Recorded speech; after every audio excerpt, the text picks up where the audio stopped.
How y'all doing, man? It's Royale with Respiratory. Hope you guys are doing well. Um, I'm sure you guys can see that disgusting thumbnail that I decided to make the cover of this video. And I'm sure you can read the title too. Just being a landlord as a respiratory therapist, like a part-time landlord. I mean, not part-time, but it's like a little side gig that I do on top of being a respiratory therapist. It definitely has its ups and downs. So prior to me even discovering that that photo, that room in my house, the rule is I don't go in a tenant's room unless they give me permission, or if something just needs to be disconnected, or just something, whatever. It just depends, but 98% of the time I don't go in nobody's rooms. So if they have like any mail or anything, I typically just slide it under the door. I do that for pretty much everybody. For this particular tenant, they have been receiving a lot of mail from, I guess, some type of services, whether it's for like disabilities, I guess. So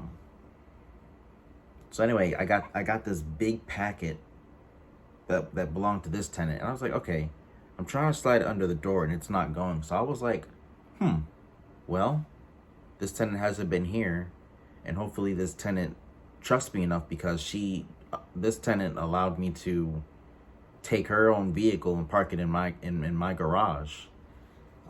Just being nice and courteous, because she's with her family. She said she missed her family or whatever. But bro, I opened that door. It looked like a pig and a homeless person were just hanging out in there. It was just absolutely disgusting. The bed had like crumbs all over it.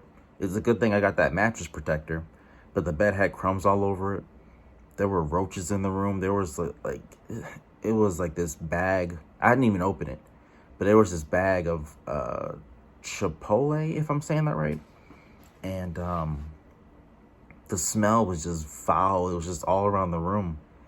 And I'm looking around the room, and there's clumps of hair, I guess from her brushing her hair. There's just clumps of hair on my TV stand that I bought. There's clumps of hair on the floor. There's like a homemade trash can. It's like a little cardboard box, and it had like earwax, Q-tips in there, like used. And I'm like, there's no way. Like, I wish my editing skills were up to par, where I could show you guys literally photo by photo what I saw, because it was just absolutely disgusting. I remember seeing like soil or something on the floor, and a empty bag of bread, and I'm just like, there's no way this tenant left it like this. So I sent her a message, and the tenant claims that she cleaned the room prior from her leaving like 2 months ago. And I understand people miss their families or whatever, and that's fine. But people have to understand the landlord's perspective. You want to keep your area clean. You don't want like bugs and mold and all sorts of nastiness in the house. And I'm a healthcare worker. I like clean. I don't like when people are dirty. So when I saw that, like, I sent her a message, claims that she cleaned the room. I ended up taking pictures and showing her, and she was like, oh, well, she got extremely defensive. Oh, you make me uncomfortable going in there. I don't even bother you at all. You're in your room majority of the time ever since you've been here. I'm not just making this video just for funs and giggles. Some people know me. I am, if I'm acting up, if I'm doing something that's just not part of the routine that I do, something's not right. It's not. And I specifically said, you know, I'm glad that you're in my house, and I'm glad you're paying your portion of the rent, but this is basically unacceptable. I never in my life, and that is a nice house that I bought, 6 bedrooms and 3 bathrooms. To have the room look like that is just absolutely foul. And I told the tenant what I thought. It wasn't it is unacceptable. And the tenant texted one of my other tenants to clean her room. I'm like, you can't do that. You're the sole. You're responsible for the room. Now I did say, since she was gone so long, and I know how I am because I'm basically like a clean freak. I told her I was gonna clean it this one time, but if it happens again, there's basically gonna be, cleaning fees left and right, because that, like, guys, that car, even her own car, it was just disgusting. And I have text messages. I was like, hey, you need to clean this car. This car is basically disgusting too. Because I don't want the car, like, the cars smell like that. Smells and things like that attract bugs. Bugs are disgusting. And her car is still in the garage. I don't open it. I don't do nothing to it. But clearly you can look, because there's not that dark of tints. So you could look and see if it's really clean or not. And it's not. It's a little bit better, but it's still disgusting. Now, this particular tenant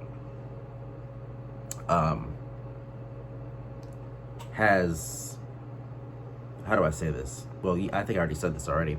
Some type of disability to where they can't necessarily communicate.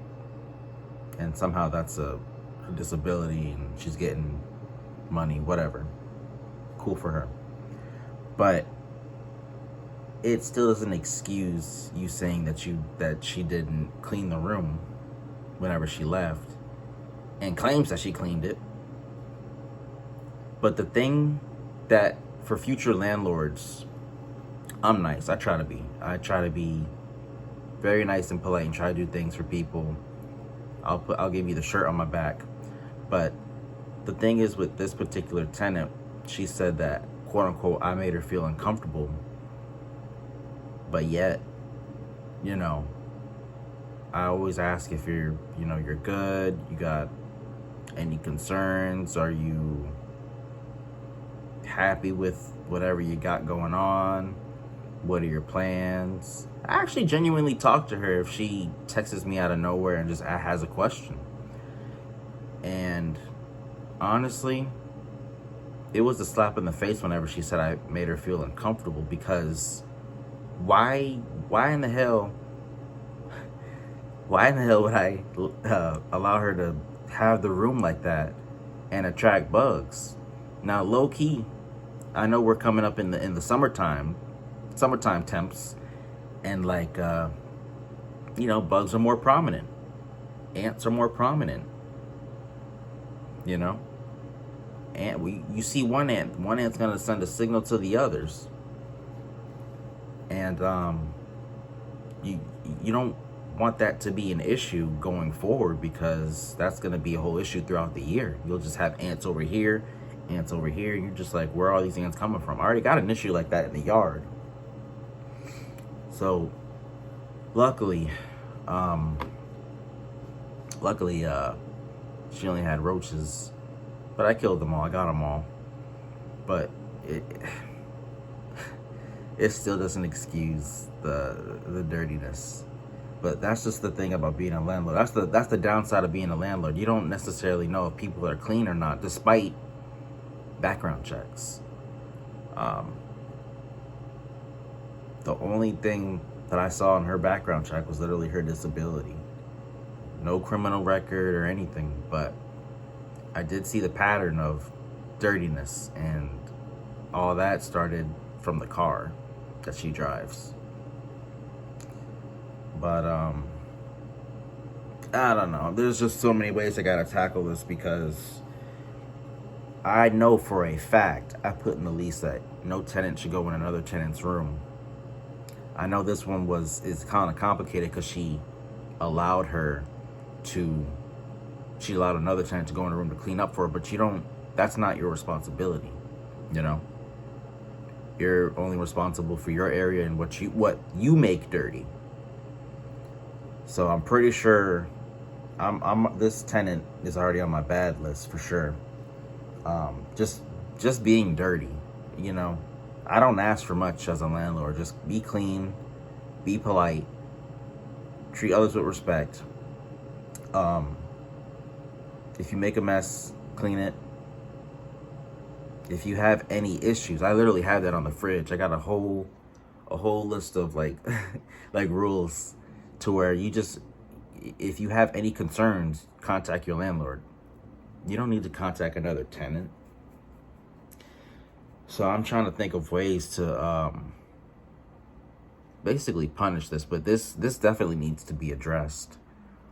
This isn't something that should be happening in the household to begin with. This is the first time, and I'm a new landlord, obviously, but I've rented to, let's see, 1, 2, 3, 5 people so far.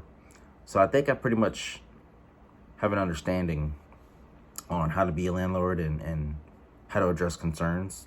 But this one's particularly different. So now because I have digital locks on everyone's door. So now I gotta change her lock. What else I gotta do?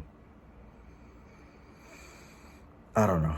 I probably gotta get another tenant because I know people don't like me whenever I confront them about something that I don't like. And I don't do that to be rude or mean or anything, but this is my home.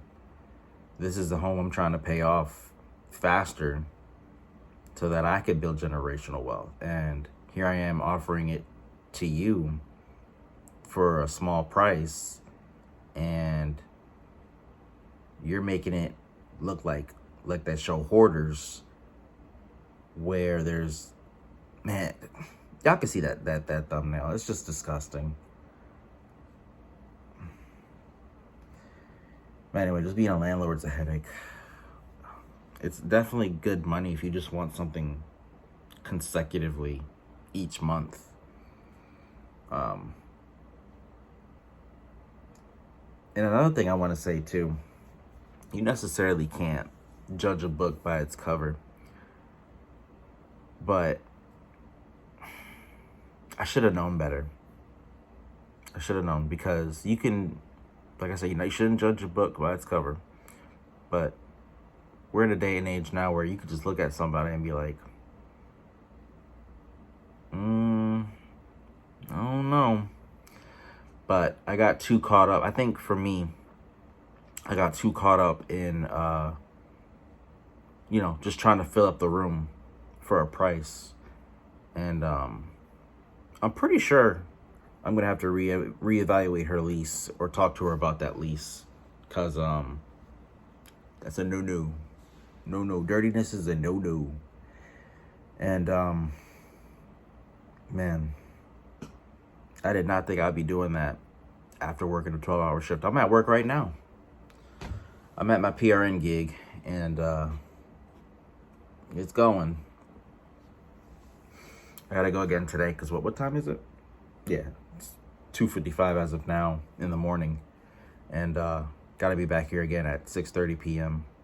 So it is what it is. Gotta make that money. And then after I make the money's gotta make itself, and I ain't gotta do nothing. But as of now, even when I'm not working, I'm working. So with that being said, guys, thank you for listening to my TED Talk about being a landlord and all the nastiness it has to offer. If you haven't already, please hit that subscribe button. Please comment. Please hit the like button. And just, what y'all think? Y'all think being a landlord's cool? What y'all think? And I'll see you in the next video. Bye-bye.